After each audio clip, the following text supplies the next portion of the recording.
Hey everybody, Frank Finance here. Hope you're having a wonderful day. Today I want to talk about some things that you can do to help increase the likelihood of success for your financial goals. There's basically three things that I think everyone should be doing who has goals. The first is to actually sit down and create those goals.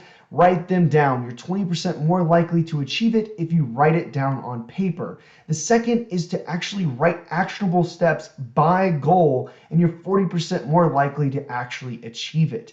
The third thing is to create SMART goals. Now, this is just a method of creating goals. Make sure it's specific, measurable, attainable, relevant, and timely. I'll talk a little bit more about the detail about this later, but it helps create some clarity and motivation towards your goal. The second thing that I think everyone should do is write down the whys behind each and every goal. What is meaningful about it? What is motivating about it? And does it cause you to take action? You have those actionable steps, but are you actually going to go and do it? And does the goal have a why? What is motivating you to go and do that? If you like this type of content, please consider subscribing, hit that like button. Now back to your content. The third thing is reassess periodically your goals. Now inside of that, any new goals that you want to create, just make sure that you've completed goals prior. And the reason why I say that is you don't want to be adding too much to your plate, get overwhelmed, and start to see problems with the action. You just have too much on your plate. So just be aware of that. And once you have completed a goal, think about what you need next. What is your next goal and why do you want to achieve it? It's important to keep building and keep making goals as you start to accomplish some things that you wanted to do in the past. The second thing inside of that is life changes or your why changes. So maybe a goal is no longer important to you. Maybe the why behind it is no longer valid. Make sure you just reassessing, making sure that the motivation continues. And if you're not motivated, it may not be it's not meaningful. It may not be a worthwhile goal.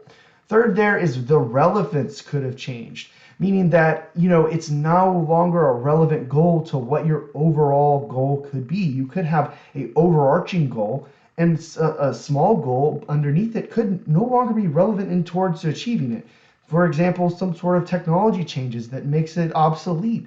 Just think about those kinds of things and making sure that you're not wasting time trying to do something that really is not going to lead to your overall success. Now, the third thing is measuring is just critical. Over time, measuring your progress to a goal, whether it's a very large goal that you can have sub goals under, making sure that you're seeing progress. If you do see something going stagnant, maybe the plan needs to be changed. Maybe the goal itself, you're not motivated and you're just not doing anything. Maybe it's no longer a worthwhile goal.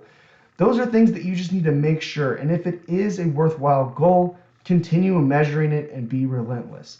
For example, if you yearly calculate your net worth, you want to achieve a net worth of X dollars so you can retire.